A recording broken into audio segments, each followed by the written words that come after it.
Harvey, I want to thank you for taking the time to be here. Oh man, thank you. Ever since I saw the podcast of you and Dan Smith. That was my first podcast, as a matter of fact. Really? That was the first one when I did with Dan. Okay. Yes. So I said, well, let me try to get in contact with him and see if I can't get on there. Yeah, and I met you through Mike Price. Mike Price, is that right? Yeah. Yeah. Yeah, he's the one who says you should get in contact with Lance. I'd like to have him on, Mike Price. Is he still here? No, he's back in California. Okay. Yeah, all but right.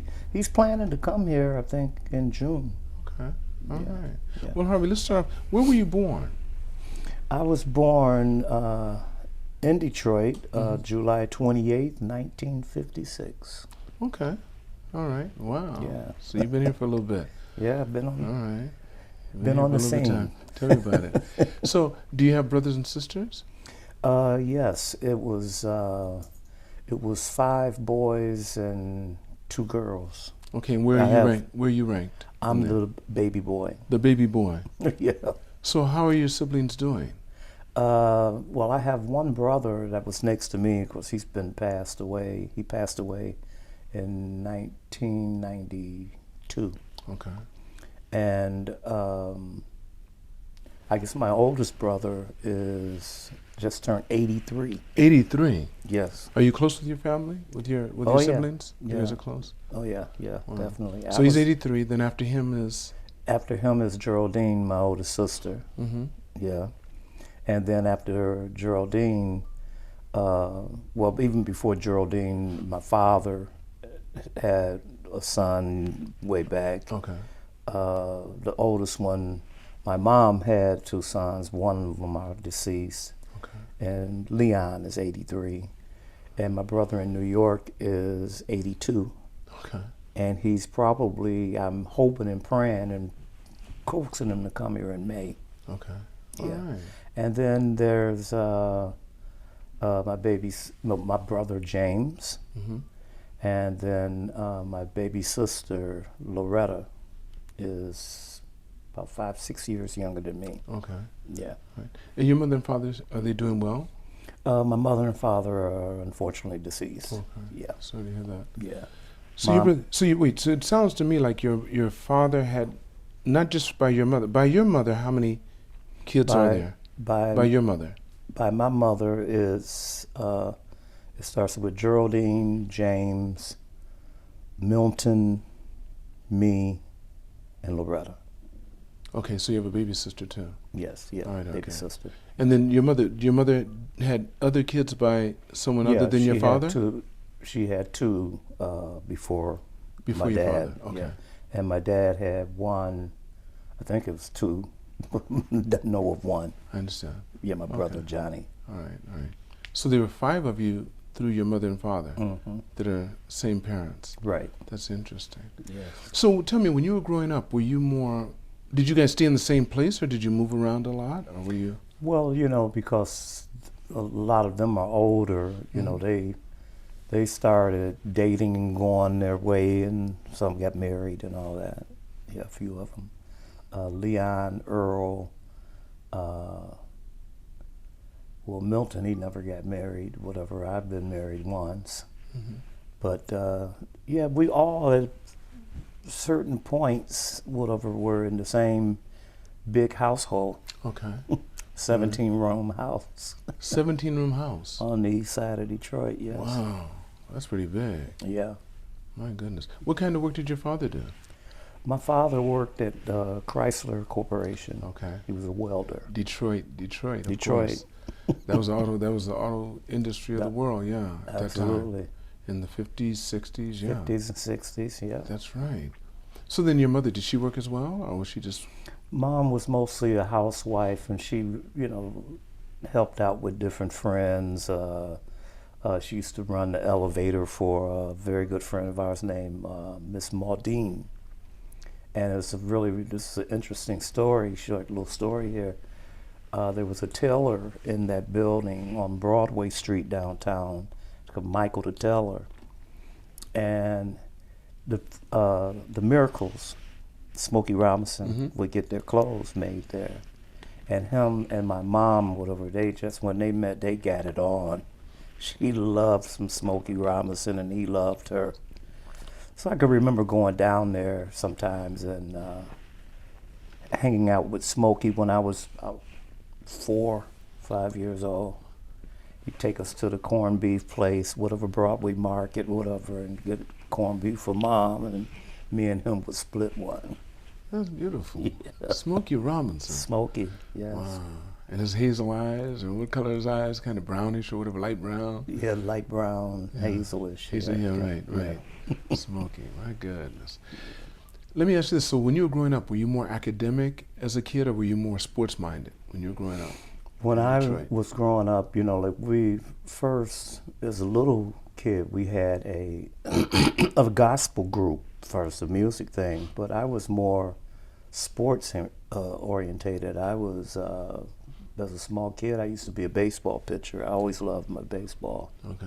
Yeah. And bowling. And you bowled as well? Yeah, I started growing up. I met a family of people, the Denard family, and their youngest son is my best friend today, and he's 10 years older than I am, Archie. Okay. And that whole family bowled, and we started bowling. My sister bowled, whatever. She bowled with a black guy. She dated a black guy that was a professional bowler in Detroit area, Mr. Vernon Flowers. And that's how that got started. And then we were singing, and I can't even remember when we started. We had a group called the Thompson Spiritualettes. Okay. And my brother started playing piano, James, and Mom put an ad in the paper saying pianist available. And this minister came to our house. His name was Reverend Amos Pennyman.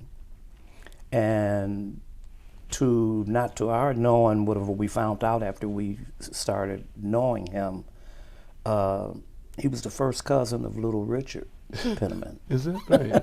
Right, the rock and roller. And we used to go down to Georgia and stuff and do revivals, because his family was in South Georgia. Yeah. Yeah, those were the days. So you've been singing since when? I've been singing this gospel, whatever, and of course it led later on to jazz, but I've been singing since I was easily 4 or 5 years old. Okay. So you went from elementary, junior high school, and junior high school, were you still involved pretty much with singing and music? I was involved with singing and music, as well as the bowling. You know, I wanted to be the first black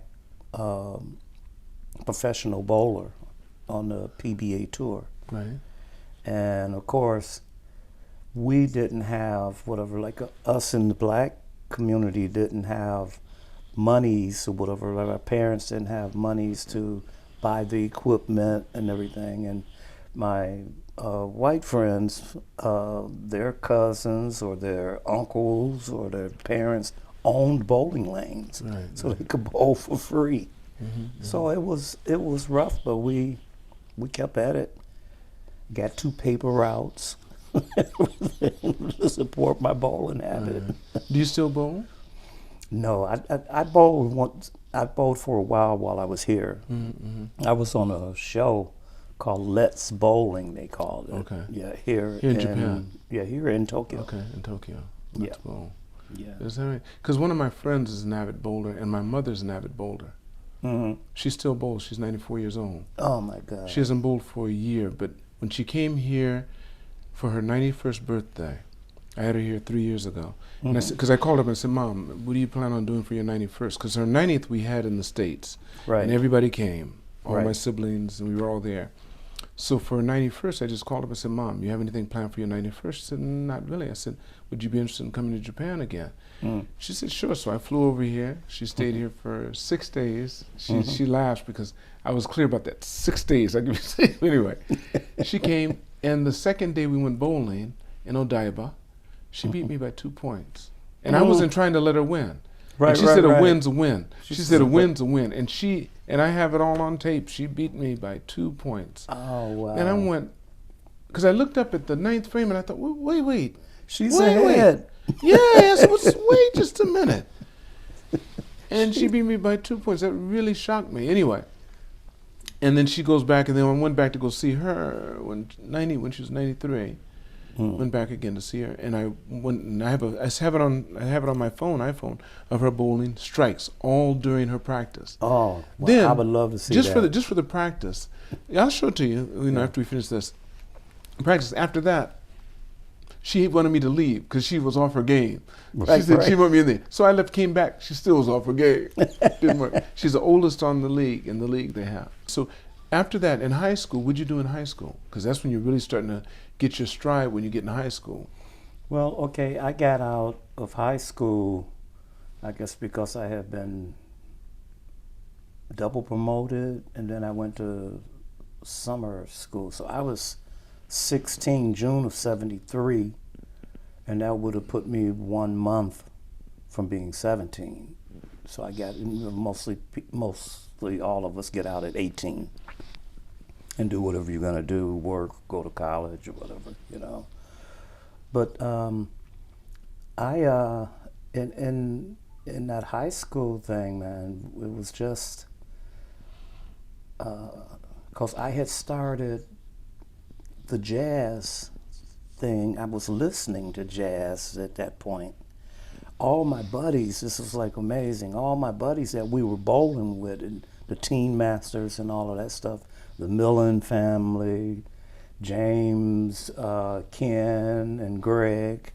I mean, we were like buddies. And they all lived on the same street. The Millen family, the Wright family, the Jones family, who I'm still very close to today, the Williams family, and they all lived on this end part of Seminole, right by Forest Street.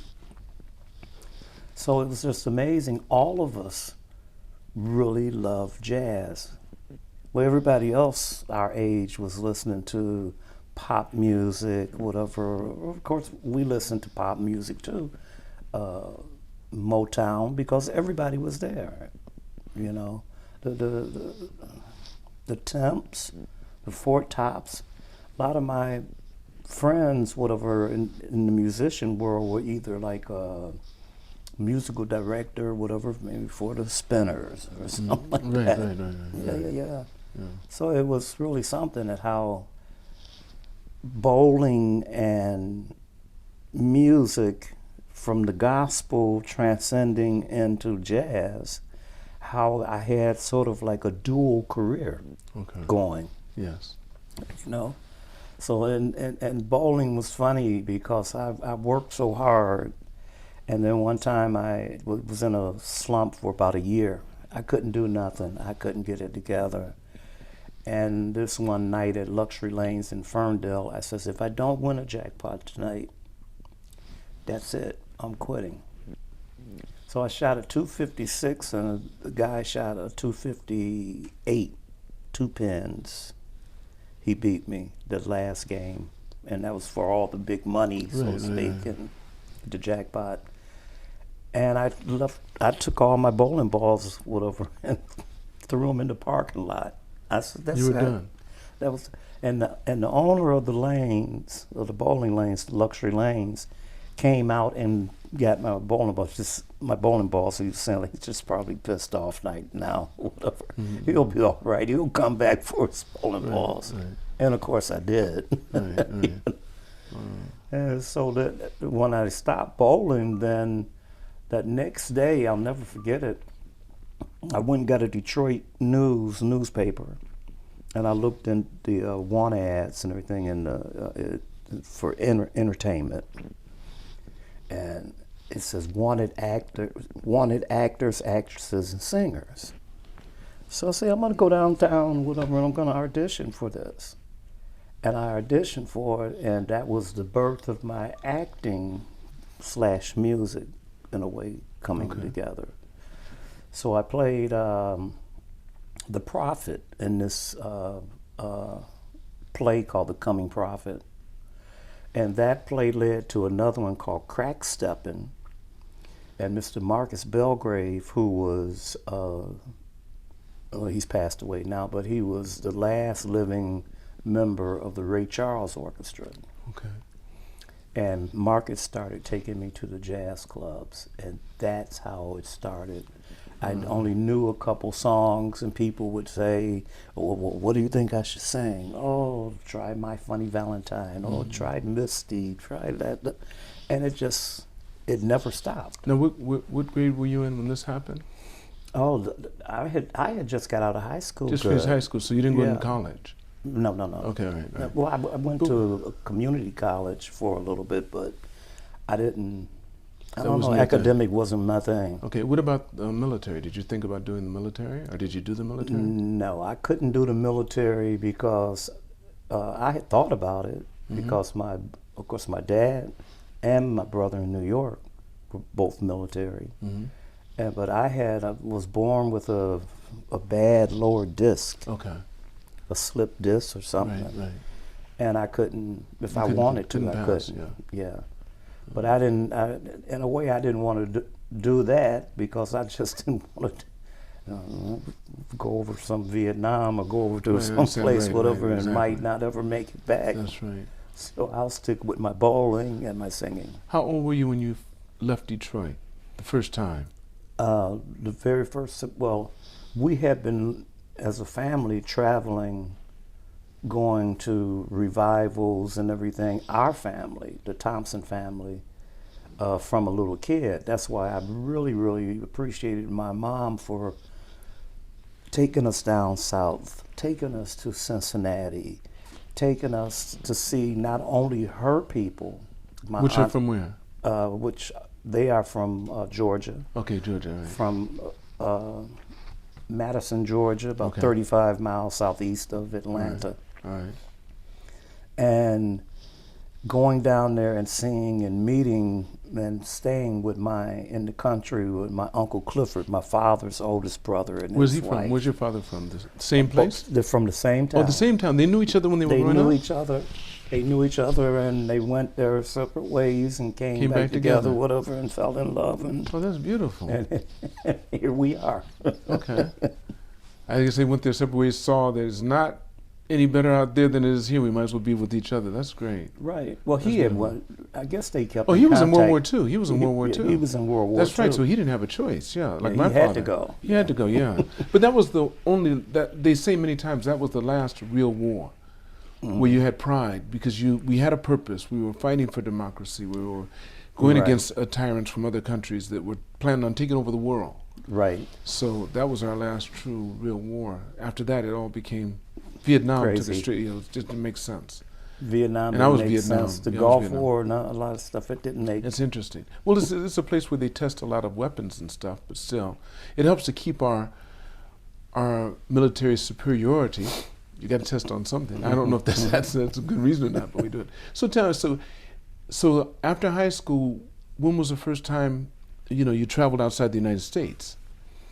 Outside the United States, I think it was. My first trip was to London. How old were you when that happened? How old was that? London and Scotland. I was maybe middle 20s. Okay. And why did you go? Why did you go to those areas? Well, I was performing up in this place in Ann Arbor, Michigan, the Bird of Paradise. And I had become a nice fixture, had a wonderful group, all this other stuff. And this lady I met, she told me, she says, you got to meet my sister. You have to go to like London, whatever, in Scotland. So I said, yeah, but she kept at me at it. And I says, I'm going to go, That was my first trip abroad going. So I went to London I went to London for 2 days, then I went to Scotland for the Glasgow Jazz Festival. And some people I really knew were from Detroit. Jerry Allen, Ralph Armstrong were in a group together. Ray Brown, who plays bass, whatever, with Oscar Peterson. Mm-hmm. So I saw all of those people, whatever, and then I met the lady's sister, Fiona Duncan, and she's a singer, and she started letting me sit in with her and stuff. I mean, it was... Where was this? This was in Glasgow, Scotland. And she let you sit in with, so you sang there. That was your first time singing outside of sang America? There. Yeah, that was the first time singing So how'd outside. that feel? Oh, it was... I mean, I had sung all over the United States, so I mean, I was used to traveling that way. Right. But to be overseas. To get on that plane and go over to Scotland. I don't know anybody in Scotland, whatever. Right. The only black guy. Right. Yeah. In London, of course, there's a lot of black people That's there, right. but not much in Scotland. Right. Wow. So then, after traveling there, then how did your life change from that point on? Did you continue to travel outside of the United States, or did you? Oh yeah, I went to Istanbul, Turkey. And this was really a surprise. And I mean, I had been working, trying to sending my resume and everything, because back in the day, whatever, you had to mail everything or either put on your suit, whatever, and go and give it to people, you know. So I was trying to get a job in, I believe it was Dubai. That didn't come through. I was trying to get a job on the Carnival Cruise Lines. That didn't come through, but so I started with this Turkey thing, and it came through.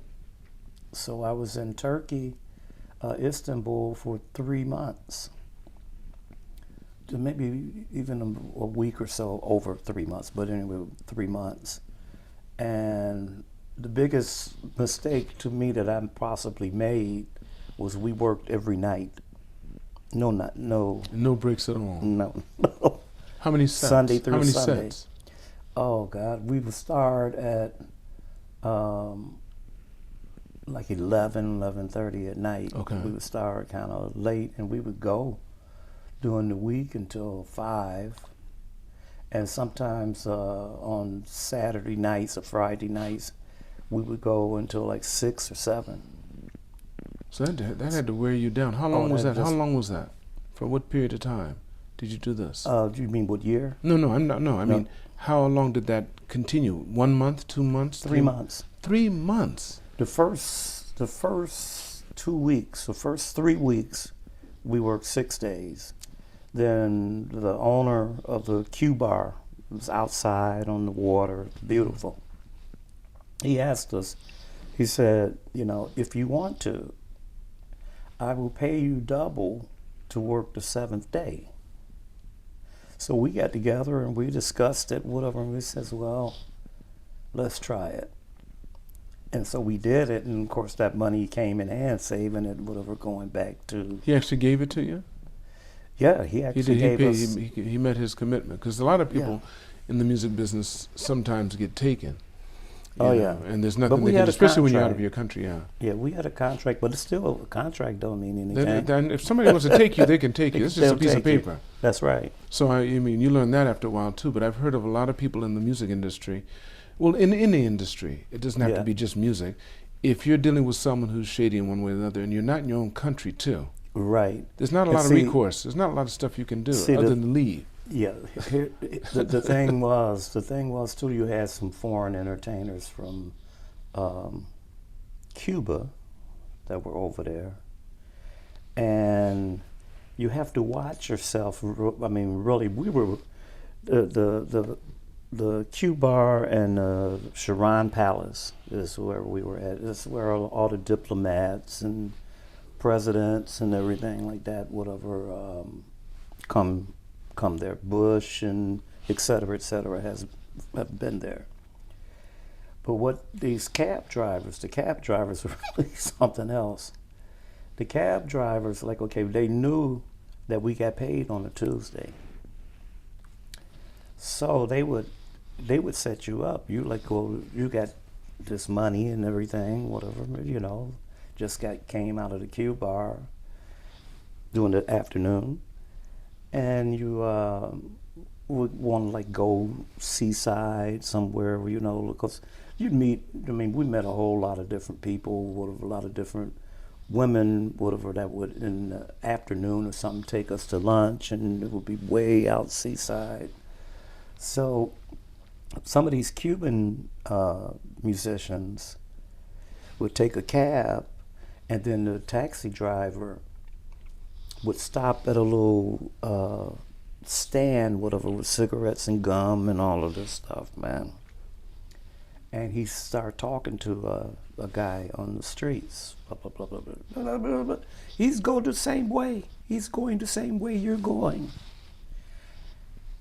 And they got taken. They got robbed. Gunpoint or something? It could have been guns out there. No, a knife or something? Knife. Knife, okay, yeah. knife. Because a gun, I think they'd be in big trouble. In Turkey. In Turkey, there's no joke, yeah. Yeah, So how did that, were you married during that time, or were you still single? No, I was still single. I didn't get married until I came here. So when did you, let's go to that point. How did you end up coming to Japan? In Detroit, in the fall of 1988, I went downtown to this new restaurant, and a friend of mine, Larry Manderville, his trio was playing. And I had got a call from a friend of mine, Mr. Dunmore, who you have to meet him, from phone or whatever. And he says, Harvey, man, I had a dream that you were playing with a Japanese trio. So that's the farthest thing from my mind. So I was going to say, no way in the world I'm going to play with a Japanese. But anyway, when Larry Manderville's playing at this restaurant, the on stage, there was a Japanese lady sitting in the back by herself. Larry called her up. Her name was Keiko. She played a tune. Then he called me up, and I never shall forget it. It was the song "Sunny." You're sunny yesterday. Right. So I did that, and we went back and we exchanged numbers. I got on the phone and called Greg. I says, Greg, I met this Japanese piano player. We got to set up a rehearsal or something. So we drove out there and stuff, and she has a big grand piano and everything in her house. And we started performing together. And then we started dating, and we started performing together. And she says, I want you to come to Japan with me December of 1989. And so I went for a month. First time, shocked like I don't know what. Never knew anything about Japanese people. And I mean, it was like, I guess that was the end of the bubble. The big boom, the bubble years. No, it was just getting ready to start. It was during the bubble years. If you came in, what time? 88? No, the first time I came was December of 1989. 89. So the bubble's about to burst. Yes. It was about to burst. Yes. So I came back the following December of 1989, December of 1990, and during the 90s there, whatever, when I came back that December of 1989, on January 31st, which is my oldest brother Leon's birthday, my mom fell and had a major stroke. So mom was just out. So now all the responsibility of the family fell on me and my brother, partially James, but I was the one driving them and doing all that stuff, paying bills, all that. And so she had the stroke. She lived for 2 more years. Mom passed away May of 92. We buried her the Saturday before Mother's Day. So I never will forget it. I had a job that next day in Ann Arbor, Michigan, about an hour away, and there's a song called Song for My Father, and I turned it around and made it Song for My Mother. Yeah. So, and then I started traveling a little bit more. I went down to Acapulco, Mexico, and And I started thinking whatever towards like 98 there. I was just like, I don't know, maybe I should go to Japan. Then another friend of mine, Miss Margaret Massey, had moved to Hawaii. So Margaret says, like, look, I want you to come to Hawaii. She says, don't worry about anything, just come to Hawaii, stay here a couple months, 3 months, 4 months, whatever you want to do. So I went and I stayed with her, and I was reacquainted again with more Japanese people in Hawaii. You weren't married then? No, not then. Mm-mm. So you didn't marry the woman that you were playing? I didn't marry her. No. That was we Keiko. just dated. Yeah, right. Okay. Yeah, we just dated. But once I got over here, right, December of 2002. Okay. That's when I met through a saxophone player, this lady that was working at his hotel, little small hotel. And we started dating, and but a year and a half, 2 years later, we got married. Wow. Did you have kids? No. No kids, okay. No kids. Is she a musician or anything, or does she? No, she was just a girl there working, whatever, cooking and all that. But we just met and we just started kicking it. Did you ever do any jobs in Akasaka? Well, Akasaka, yes, many times. Okay. Many times. So I was thinking that maybe I'd met you there, but that's not where I met you. You were somewhere else. So that's how you first came here. The first time you came here is because your friend had a dream about you. Yep, and then I met happened. It was like magic, you know. It was like magic. And how many years have you been here now? I've been here since September of 2002, so that would be 21 years. 21 years. Do you ever have any intentions of going back? I do not want to go back to America, only if I'm doing some concerts, working or something there. And of course to visit my family, that's still, you know. My oldest brother or whatever now, he has prostate cancer. He's doing all right, but he's the one that's 81? He's the one that's 81 years old? No, he's 83, Leon. 83, okay. The one in New York, Johnny, is 82. Who has the prostate cancer? My oldest 83? One. Yeah, 83. Wow. Okay. And Geraldine is 71. I think James is 70 or somewhere up in there. So maybe Geraldine now is 72. So the years go by so fast. Don't now. they? Yeah. Don't they? The older you get, the quicker they go. I think a year becomes a month.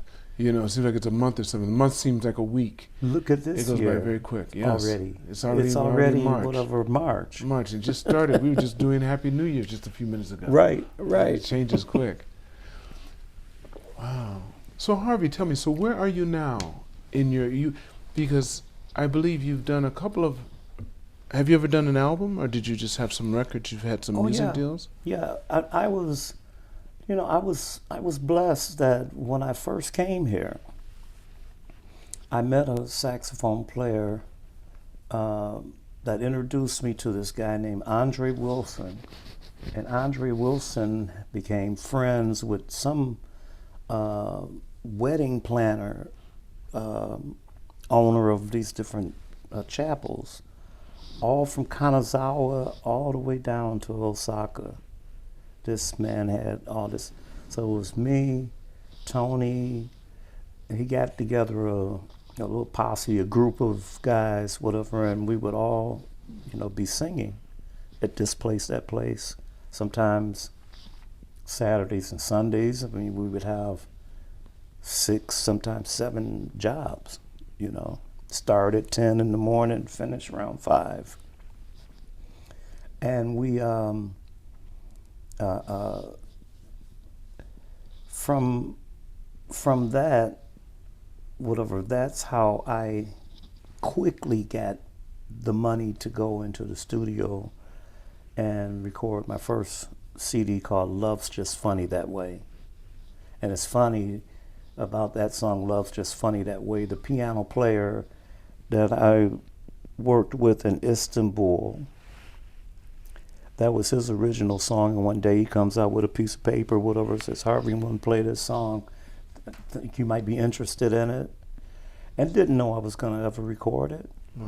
But I kept it, and I was like, wow, this is cool.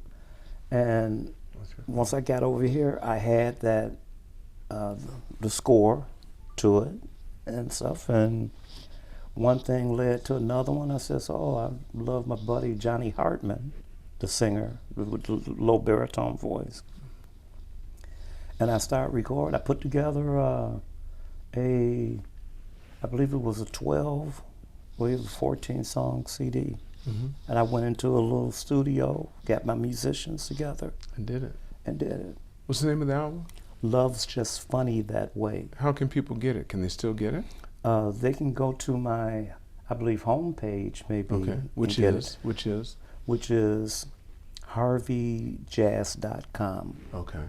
harveyjazz.com. But and then once I got up here, I met a gentleman that has a club called the Keystone Club in Roppongi. And we recorded a live CD at his place. That's the last one. This year, that's available. You can get it, I believe, on my homepage also. But we're... Which one is that? That's another... No, it's a song. It's a song, right? Well, this is a CD. I'm sorry. This is a CD called Everything Must Change. Everything Must Change. Change. Like the song. Okay. And of course, I recorded the song too. Right. So it's a live CD.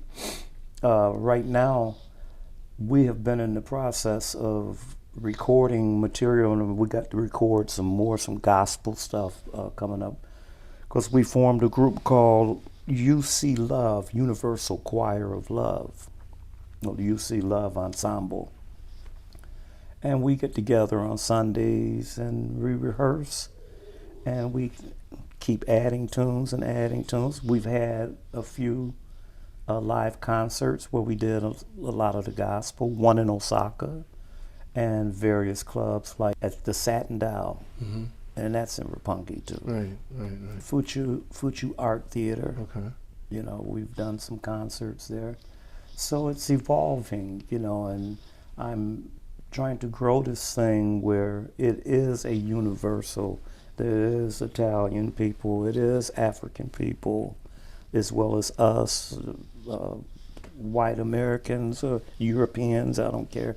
All of us come together, you know. So this song that we have now is called Only Love. It's 4-piece. It's 4-world piece. It's called Only Love, Only Peace. Yes. And I don't know if you heard that. I did hear it. It's very good. Yeah, this it's long. It's like 3 minutes, 4 minutes long. Yeah, about 3, 4 minutes. Yes. Yeah. Right. And there's a video to it. That's right. I saw the video too. Who put together the video? It looked like Remi Bray. You did? That was interesting. So, how did you compile all of that? It's really interesting to me. Where did you get the? Did you just get it offline? You brought different images in. Oh, I'm just an artist. You're an artist. That was very interesting. That was very interesting. I saw the dolphins. I saw everything you had in there at the end. You had pigeons. You had everything. That's interesting. I designed everything. That's interesting. And she's a great jewelry designer. She's also your manager, right? Yes. Right. Yes. So, Remi, actually, you're a designer by heart. That's what you, by trade, you're a designer. Yes. So you do clothing, you do... Yeah, clothing also, and jewelry, website. You do websites, clothing, jewelry, you do... whatever needs designing, you'll design it. Display for the shops. Oh, that's beautiful. I do lots of stuff. Oh, how long have you been doing that? Oh, just, I'm living for 100 years, so 100 years. Okay, she's done it for 100 years now. That's good. Okay, that's good. You look real good. That's good. You look good for 100 years. She was good for 100. She's done a shit. You've done a century on the planet. You've done your homework. She's done a century. Eat lots of sushi. That's right. Listen, Harvey, usually before I end the podcast, I always like to ask the question. Sure. With what you know now and all your experiences, if you could magically go back in time and meet the younger Harvey, what advice would you give him, and how old would he be? Wow. The advice I would give him would be just never lose your joy. Never lose your passion. Because I felt like sometimes the older Harvey sometimes would say, get some thoughts that, this is not quite working for me, whatever. But from going back, whatever, when I was 21, 22 and singing, of course I had super duper fire. I was kind of a reserved guy, whatever, but I was always going and get it, you know. Never forceful, but just, oh, this is gonna be happening here, that's gonna be happening here.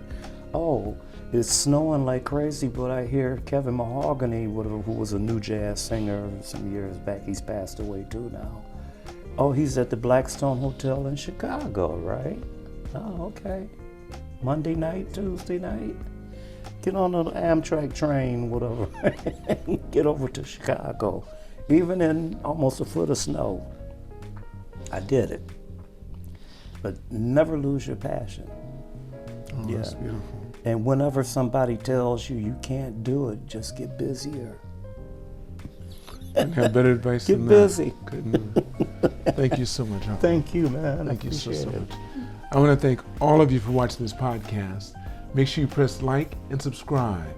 And never forget, it's all unknown, so continue to reach for the stars because you're too blessed to be stressed.